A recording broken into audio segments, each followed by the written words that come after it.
น้าพอเนาะมาสาวของน้องเบยนั่นแหละขึ้นซัมมาโนน้ำเพลินว่าบ่อยากเฮ็ดยากนะให้เฮ็ดละเอียดเลยว่าละเอียดละเอียดอายว่าวานนี้บ่ค่อยไปจำทบนั่นเองว่าง่ายว่าทั้งน้องเบยให้ขึ้นชื่อว่าเป็นลูกเพิ่นแม่นเป็นลูกของอันน้าสาว700,000ป้าย600,000ป้ายเนาะเกือบอย่างเขา700,000ขนาดว่าบริกินยังได้หันเนาะบริกินย่อมหับว่าเพิ่นบริกินเราสัญญาไปคนเดียวก็ยังเมดลายพี่น้องเอ้ย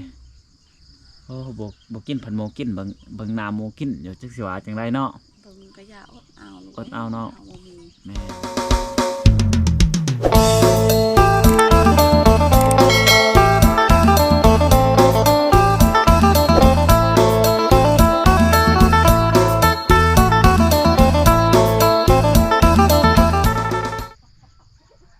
กราบสวัสดีและสบายดีบอกว่า FC ฝั่งไทยและฝั่งลาว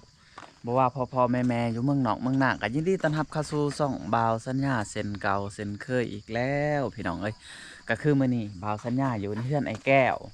แม่น้องเบยก็มาแล้วพี่น้องเนาะเพราะว่าเพิ่นมาเฮ็ดสมโนครัวเพิ่นไปเมื่อวานนี่บ่าวสัญญามาเนาะเพราะว่าบ่าวสัญญาบ่ฮู้ว่าเพิ่นมามื้อใดพี่น้องเฮาก็สิไปสอบถามลองเบิ่งว่าสมโนสำเร็จบ่หรือบ่เนาะหรือว่าอันสิได้แลนด์หรือว่าบ่ได้แลนด์เนาะพี่น้องไปหับส้มน้ำกันเลยตอนนี้เพิ่นมาเลยพี่น้องเอ้ยอันนี้ก็จะเป็นเพื่อนไอ้แก้วพี่น้องเนาะสร้างเห็ด3 วันเกือบสำเร็จพี่น้องแต่ว่าใหม่บ่มีจักโตเลยบาดนี้เนาะท่านใหม่มีนี่สร้างก็จะเห็ดสำเร็จเพิ่นล่อแต่สังกะสีมาแล้วเพิ่นจะเห็ดแบบว่าสำเร็จเสร็จสิ้นพี่น้องเอ้ยพ่อกับแม่เพิ่นก็มาเลยเอาสบายดีแม่สบายดีพอสบายดีโอ้โดยพี่น้องเลยมาเพิ่งไปได้นี่มาจังมือเลยมาได้2 มื้อแล้ว2-3 มื้อนี้2-3 มื้อนี้เนาะ3 มื้อนี้โอ้คนมากก่อนบ่าวสัญญา2 มื้อพี่น้องเอ้ยเป็นได้แลนด์ซัมโมโนสำเร็จแล้วบ่แม่เด้อนี่เพิ่นว่าได้เขาว่าไฮแลนด์เองอยู่เมืองอันนั้นแลนด์อยู่เมืองไฮแลนด์อยู่เมืองแลนด์เองอยู่เมืองแลนด์อยู่เมืองนี่ก็แป้ว่าอันเฮาเฮ็ดอันใบยงใหญ่เห็นเด้ใบยงใหญ่แล้วเฮาไปจำก้าอยู่เมืองแล้วจังแลนด์อันเติมสมโนครัวได้แม่นป้าโถงานนี่ต้องยากเติบได้แม่งานนี่ต้องมืดไล่เติบบ่พอโบยนี่ให้ขยายออกตีแม่ขยายแล้วก็บ่คอยมีตียายเลยบ่ได้เฮ็ดใบชะนูทางนี้เมื่อเฮ็ดทางพุ่นโอ้เข้าใจแล้วพี่น้องเข้าใจแล้วคือแม่บ่ได้เฮ็ดซัมโนนี่เนาะให้เฮ็ดแต่ให้น้องเบยแม่นแต่ว่าแม่เมื่อเฮ็ดทางพุ่นเมื่อเฮ็ดทางบ้านพัวไม่นี่นะอันนี้ให้ไอ้น้องค่อยก็ให้ฮู้ว่าเอ้ยเจ้าชิมาอยู่น้ำพัวหรือเจ้าชิอยู่น้ำลูกอยู่นี่ข้าเจ้าชิทาไม่นานนามื้อนี้เนาะแม่นมื้อนี้เพิ่นสิทำให้สำเร็จเสร็จสิ้นเนาะแม่นพี่น้องเอ้ยมื้อนี้เพิ่นสิทำให้สำเร็จเสร็จสิ้นให้แล้วเลยให้แล้วได้มื้อนี้ให้แล้วเลยนะคือพอโบยนี่ให้เราแลนเอาอยู่เมืองพ้นข้าเจ้าบ่มีเงินแลนให้เขาว่าแบบนั้นนะให้แลนเองแม่นน้องเบยนี่เขาต้องในแลนด์เองบัดน้องเบยนี่สิขึ้นกับไผคนเดียวเลยบอกกับน้องคอยไม่ได้ปะน้องคอยสิยังยืนเอาเป็นโดเลิกกับน้องคอยสิยืนเอาเราง่ายๆว่าอันขึ้นน้ำน้าสาวแมนขึ้นน้ำน้องคอยเป็นเอื่อยเด้เราเป็นน้องแมนกับน้าสาวของน้องเบยแมนน้าพอเนาะน้าสาวของน้องเบยนั่นแหละขึ้นซัมมาโนน้ำเพลินว่าบ่อยากเฮ็ด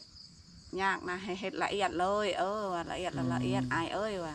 วานนี้บ่ค่อยไปจำทบนั่นเองว่าง่ายว่าทั้งน้องเบยให้ขึ้นชื่อว่าเป็นลูกเพิ่นแม่นเป็นลูกของอันน้าสาวให้ยังยืนยานมันคายดินดอนทอนหญ้าข้าเจ้านี่นะให้มันเบิ่งบัดนี้กับอันมื้อเจ้าปลูกแล้วเฮือนล่ะคือหาว่ามาอยากอยู่มันสิไปก็เลยก็ให้แล้วแต่มันเฮ็ดได้เลยมาอยากอยู่เราอยู่ดอกเราสิไปใช่สิเราหันเราอยู่แล้วก็คือแม่เนาะแม่ก็มาแม่ว่าปะลูกแม่ก็อยากไปนำยังสิเบิ่งอยู่ ลูกก็ได้ฮอดเวลาเมื่อก็เมื่อจอบ มาจอบเนาะ จอบคือเก่า ตัวคนเดียวบ่มีไผพี่น้องเอ้ยมันก็อัน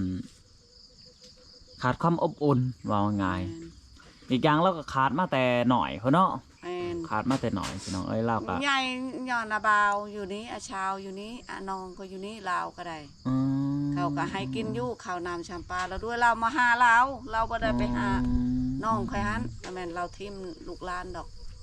อ๋อ แต่คือ โด หาย ว่า โดย น้องค่อยสิให้ผัดน้องเขาก็บ่มี แม่น ทุกข์คือกัน สู่คนสุดทุกข์เนาะแม่เนาะ ทุกคนสุทุกข์เช่นเดียวเลย อืมมาแต่พุ่นหมดเท่าไหร่ค่ามานี่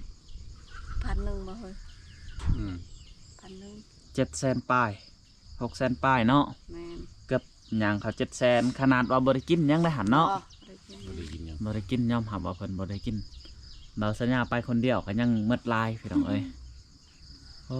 บ่กินเพิ่นบ่กินเบิ่งหน้าหมู่กินอยู่จักสิว่าจังไดเนาะ เบิ่งก็อย่าอดเอาลูก อดเอาเนาะ บ่มี แม่น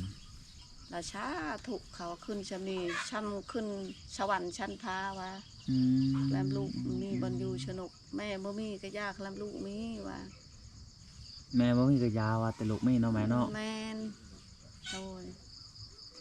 ย่างว่านี่ก็หมดมือจนบ่คิดอยากข้าวยากน้ำ ยางอันแลนด์สมโนครัวนี่ฮะ เอาโหเยอะเลย ยางลงไปยางลงมาอยู่บ่ โอ้ ใบอันนั้นเอามาแล้วบ่ใบอันยังแหละบ่เจ้าว่าฮะ เอามาหมด เอามาหมด อยู่ในเฮือนของบ้านเพิ่นหมดแล้ว ครบหมดป่านนี้เนาะ ครบ โดย เสียเท่าไรใบอันนั้นทางนั้น โอ้เกือบ2,000พุ่น 2,000 เสีย ทางเมืองได้2,000 แม่นพี่น้องเอ้ยมันจะแพงใบสมโนนี่แห้งว่าเปลี่ยนเล่มใหม่เนี่ยโอ้ยเถอะจักสิว่าไปได้บ้านนี้ผู้ที่แลนด์ไปสิหันต้องนาซาวเจ้าก็ได้ยืนยันอีกแล้ว แม่น ได้ยืนยันอยู่กับเมืองนี่ แม่น คันว่าอันเปรียว่าให้เฮาแลนด์คนเดียวหรือว่าไผแลนด์ก็ได้นะมันจะบ่ผ่านได้ แม่น มันนี่เขาสิถามน้องเบยนี่อายุใหญ่ปานนี้แหละ แม่น เขาสิถามว่ามันเป็นลูกเจ้าบ่หรือว่าเป็นไผจังเจ้าสิเอาเขาพ่อแม่เขาไปไสเนี่ยเขาสิถามแบบนี้ แม่น เขาสิถามในเมืองพ่อแม่ไปไสซองมาแล้วเอาเขาสมโนน้ำเจ้านี่อันกรณีท่าวนี่ตะกี้ไปอยู่ไสมาเขาถามอีกไดคันว่าเป็นลูกเจ้าคือบ่เอาเขาแต่ตอนนั้นคนจนสิเฒ่าแล้วเพิ่นสิว่าซั่นแหละ อดเอาแล้วยอมแล้ว ยอม พิษ ย่อมเพิ่นต้องนาซาวได้ไปนํได้อันนี้ได้มันจังสิได้ แม่น นาซาวไปนํนาซาวยืนยันเว้าสิเพิ่นรายละเอียดนะเฮาบ่ฮู้ที่มาที่ไปเนาะ แม่น เพิ่นบอกรายละเอียดแล้วก็ก็แต่ว่าคู่มือนี่มันก็จะง่ายขึ้นกว่าเก่านะคิดว่ามันง่ายขึ้นกว่าเก่าอยู่ไสกะแต่ว่ามันสิยากนำน้องเบ้ยนี่อันสมโนครัวแบบว่าเว้าง่ายว่าตกเสียหายเฮิงนี่เนาะ โดยแล้วเพิ่นว่าแบบนี้เมื่อวานนี่ถ้ามีคนมายั่งยืนล่ะเฮ็ดได้คือน้องเบยน่ะ บ่ยาก เพิ่นว่าบ่ยากเพิ่นว่าถ้ามีคนยั่งยืน แม่น มา แม่ ประ น กันเรานะแบบคนค้ำประกันนั่นน่ะ ก็คือคอยเว้าเด่นนี่นั่นแหละก็ไปเมืองก็ไปเอาสมโนขึ้นก็มีคนยืนยันก็บ่ยากเพราะว่าเฮาต้องได้ว่าแม่อยู่พุ่นแลอันนาซาวเจ้าต้องได้ว่าแม่เราอยู่บ้านพัวบ้านนาเกาะแบบสิหนนะแหละเขาเจ้าจะเฮ็ดใบสมโนอยู่พุ่นพันน้องเบ้ยพันอยู่พี่ก็จะเป็นได้ขึ้นน้ำคอยว่าเอาซั่นหั่นนะ แม่นแบบนั้นแหละ ขอเข้าไปสานหันได้ แต่คันว่าอันเฮาบ่าวสัญญาสิไปคนเดียวนี่เพียบว่าเนาะบ่ได้ได้บ่ผ่าน แม่น บ่ผ่านต้องให้นาซาวเจ้าเฮ็ดจังสิได้ แม่น คันนาซาวเจ้าเฮ็ดนี่สิผ่านมันก็บ่ได้ยากนะมันก็ง่ายๆหนึงแต่ว่าคันว่าเฮาเฮ็ดยากก็มันคือจะยากง่ายก็จะง่ายแบบซั่นนะเจ้าหันสมโนครัวหันได้ไปเฮ็ดอยู่พุ่นอีกแล้วเนาะ แม่น อืมพี่น้องเอ้ยเล่ากะสปุสมปุ๋ยว่าง่ายๆเนาะแลนทันแลนนี่อยู่บ่แล้วจักเถื่อหมด2,000ไปแล้วอยู่พุ่นก็ได้ โดย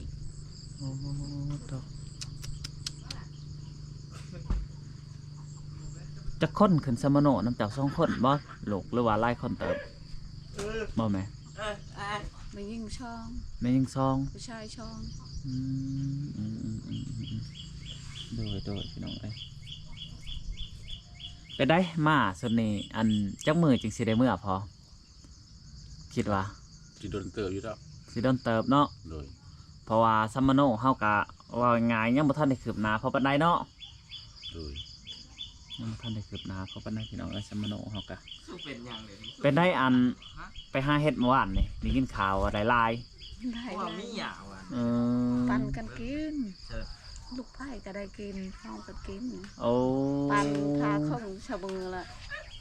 ใส่หน่อไม้ไปหาหน่อไม้ในวาน เฮ็ดอีจัง เป็ดพวก เฮ็ดปวกเฮ็ดปวกพี่น้องเอ้ย แม่นย่างเรา เพิ่นว่าได้หลายอยู่เมื่อวานนี่เนาะ เอ้หัวเสียกลิ้นนะครับแคปจอบไปส่ง อ๋อ ให้เขาเบิ่งแต่เราก็บ่เสียกเนาะ เพิ่นก็สิได้แลนซัมมโนให้มันเสร็จสิ้นก่อนพี่น้องเอ้ยก่อนสิได้เมื่อเพิ่นว่าสิได้อยู่น้ำน้องเบ้ยก่อนจัก4-5 วันเนาะแม่เนาะ แมน อยู่เบิ่งอันสภาพน้องเพิ่นก่อนเพราะว่าทั้งน้องเพิ่นก็แม่เมื่อกะเงาหลายเติบได้เงาบ่ได้ชูอัน อยู่พี่น้องเอ้ยมีแต่ไปหาหมู่ตลอดเนาะแต่ว่าตอนนี้แม่เพิ่นอยู่และเพิ่นดีอกดีใจมื้อนี้บ่ได้ไปหาเฮ็ดบ่แม่มื้อนี้ ยังสิไปอันนั้นเจ้าเนาะเขาเจ้าท่าอยู่พุ่น อืม ให้แล้วก่อนจังไปบัดนี้หาเฮ็ดหาหอน จังโมงนัดกันหั่น ว่ามีแต่ตื่นมาเช้ากินข้าวกินน้ำละมา ไปเพิ่นว่า ไปแล้ว อ๋อไปได้หนึ่งแล้วเขา นั่นอุ่นแต่ข้าวเย็นไม่ได้มา บนเขาเย็นกับพอได้กินแหละเนาะ ข้าวกิน แม่นมีแต่ว่าอันจังน้อยจังไปพี่น้องเอ้ยจังน้อยจังไป ไปอยู่คุณสาว คันคันว่าสิไปส่งเทอละคนนี่ก็ บ่ได้ไปกินยา มันอัด คันว่าอัดซองก็อัดบ่ได้ เสียอัด อย่าไปส่งพร้อมกันอย่าไปส่งบ่ได้ย่างลัดนี่กับทางนั้นตัวได้ไก่ ตัวนี้แหละไก่ มันเก้อเลยนี่ อืม ยางรัดมัน ย่างละอื่นพอย่างไปมื้อนั้นน่ะไก่ไปทาง ย่างตามทางต้นนี่ฮะ โดย แล้วมันไปสอดอยู่ไสอันนี้ฮะ พุ่นนะบานชะไลแล้วนะ ออก ยาง พุ่นนั้นมันสลานั่นน่ะวันจังในทางครับ เขาเฮ็ดกระ แต่ ตุ้น ว่าเฮาผู้มันย่างไปทางป่าทางนี้แหละ พูดแล้ว ยังชัดอยู่พุ่น มันใกล้ๆนึงอันนี้ย่างไปทางนี้ อืมเขาย่างทางนอกทางใกล้ ไกล รถจักรไปได้บ่ทางนี่ ไร ได้ โอ้ยบ่ได้ มันขาห้วยเนาะ มันขาโอ้ย ไปทางเส้นหนึงครับไรเส้นหนึงครับ จักเขาก็บ่ได้เป็นล้อ โอ้ขอยเห็นแหละขอยเห็นแหละ ห้วย อันทางที่พ่อกับแม่เว้านี่มันไปสอดอันในอันนั้นป้อมตำรวจอม แม ร นแมนนะ ป้อม นะคะ พระเจ้ารัดใหม่เนาะ แม่น มันจะเป็นในไหนแหละกลุ่มเนาะ แม่น ของการกลุ่ม เพราะนั่นแหละ ประมาณนี้แหละพี่น้องเอ้ยปอนอันเพิ่นรัดใหม่รัดพานให้แม่นวะ แม่น อืมแต่ว่ารถจักรอาจจะไปบ่ได้คันไปได้เห็นแหละคนขับไป ไปได้อยู่ ไปได้บ่อ๋อ ไปได้ไปกันแล้ว รถจักรทางนี้ ห้วยห้วย ห่วย เฮา มันขาดบ่ในห่วย เอาก็ขาด ขาดบ่อนหนึง เขาเว้นเนาะ โดย สิ พี่ ต น้อง เวนอยู่เลยโดย ขาดในห่วยเนาะอ้าวพี่น้องทั้งแม่เพิ่นกะนึ่งข้าวนึ่งน้ำสุกแล้วบ่แม่ ย่าง ยัง เป็นข้าวเย็น อุ่นข้าวเย็นเพิ่นว่ากินข้าวกินน้ำแล้วกะสิย่างเข้าไปในบ้านพอแล้วพี่น้องเอ้ยไปเฮ็ดซัมมโนครัวคือเก่าเพิ่นว่าเฮาก็สิให้แม่เพิ่นไปก่อนมื้อนี้เนาะเฮาก็สิยกขอไก่แต่ดึกๆก่อนแม่เอ้ยยกไว้ให้มันสำเร็จเสร็จสิ้น อืม เขาเจ้าว่ามืองามยำดีมื้อนี้เด้ คือขอไก่เฮานี่ก็แต่ดนๆแหละแต่ยังบ่สำเร็จเสร็จสิ้นเพื่อนไอ้แก้วนี่ก็ไว้เติบเนาะแม่เนาะ ไวนะ 2 วันโอ้ดีอกดีใจนำเพิ่นพี่น้องเอ้ย2 วันในซ้ำนี้2 วัน3 วันในซ้ำนี้คันว่าได้สังกะสีเนี่ยเพิ่นว่าแล้วแต่เมื่อวานนี่ แมน หลังจากแล้วเพื่อนไอ้แก้วก็ต่อเพื่อนน้องเบยต่อพี่น้องเอ้ยแต่ว่าเพื่อนน้องเบยนี่บ่ฮู้ว่าเพิ่นสิบุกบ่ได้ก็ประมาณมุงนี้แหละพี่น้องแถวๆนี้แหละห้องน้ำนี่ได้ยินข่าวๆมาว่าพี่ทั้งอันกระตูบพี่ได้ นี่ แม่นห้องน้ำอยู่พี่ แต่ว่ากระตูบนี่เฮาต้องได้อันยกขึ้น แมน ยกหลายๆคนก็สิได้อยู่ดอกพี่น้องเอ้ยห้าเขาเจ้าเนาะตามหมู่บ้านยกมาปะไว้อยู่พี่ก้อนเนาะ แมน เพราะว่าเพิ่นเฮ็ดเสร็จสิ้นตัวนี้แล้วก็กระตูบนี่ก็ใส่เฮ็ดอันเคลื่อนครัวเพิ่น แมน เฮ็ดแบบนั้นไป มันจะง่ายพี่น้องเอ้ยเฮ็ดเคลื่อนครัวย่ำอันนั้นพ้นตกก็เฮ็ด คบเฮ็ดกินสบายเนาะ แม่น คันว่าเฮาสิหมางไปกะ มันบ่คือนะมันบ่คักว่าเขาเจ้าได้เฮ็ดปวกลายบ่นะโอ้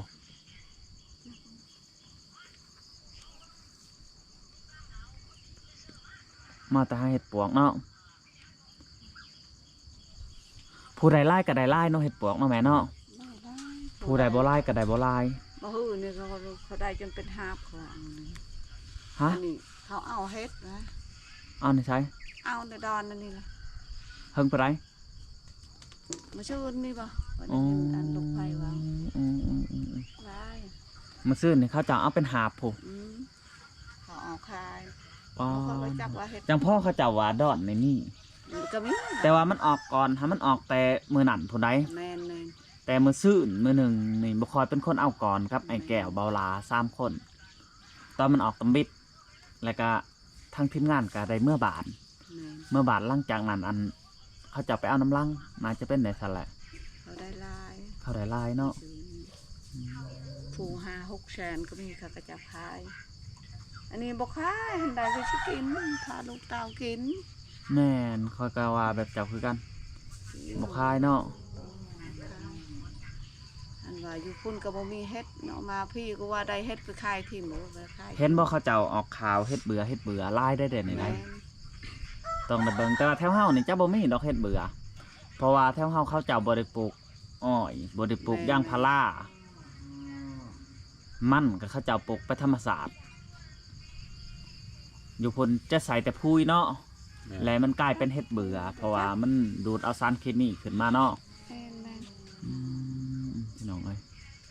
อ่ะบัดนี้ทั้งแม่เพิ่นกับพ่อเพิ่นก็สิเฮ็ดข้าวเฮ็ดกินข้าวกินน้ำพี่น้องเนาะหลังจากนั้นเพิ่นก็สิได้เดินทางเข้าบ้านนาท่องคือเก่าให้มันสำเร็จเสร็จสิ้นเนาะทางเพื่อนไอ้แก้วก็โอ้ไวเลยพี่น้องเอ้ยซ้ำจรวดเนาะอันนี้จะเป็นอันเพื่อนสั้นของน้องเบยเป็นช้างอันเดียวกันนี่แหละพี่น้องเนาะได้ยินทั้งอันเพิ่นเว้ามาเนาะว่าช้างอันเดียวกันทั้งน้องเบยนี่จะเป็น6 เสาพี่น้องแต่ว่าทั้งไอ้แก้วนี่เป็น9 เสาเนาะน้องเบยนี่จะน้อยกว่าไอ้แก้วน้อยหนึ่งเนาะพี่น้องเนาะแต่ว่าน้องเบยนี่ทั้งหลุมนี่จะเป็นอันกอครึ่งหนึ่งปะครึ่งหนึ่งพี่น้องเอ้ยอาศัยเห็ดเทือนขั้วน้ำ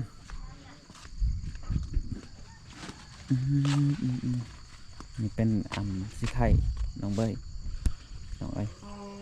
เพราะว่าเพิ่นสีสำเร็จเสร็จสิ้นทั้งในเพิ่นก็จะหมางนี่เนาะมันเกะกะหมู่ปลุกเพื่อนปลุกซ่านก็ว่าแมนพี่น้องสำหรับคลิปนี้ก็บ่มีหยังหลายเนาะจังได๋ก็ฝากไปติดตามคลิปหน้าพี่น้องคลิปนี้ก็สิได้โจ๊ะเพียงเท่านี้พี่น้องเอ้ยผู้ใดเบิ่งคลิปนี้ก็ขอให้อายุมันควันยืนความเจ็บสวยได้ความไข้สวยนี่พี่น้องเอ้ยหายพยาธิโรคค่าทุกอย่างทุกประการเฮ็ดเวียกเฮ็ดงานก็ขอให้ราบรื่นขอให้เฮงๆรวยๆพี่น้องสู่ในหน้าที่การงานขอให้เข้มแข็งตลอดไปเอาสำหรับคลิปนี้เฮาก็สิได้ขอกล่าวคำว่าสบายดี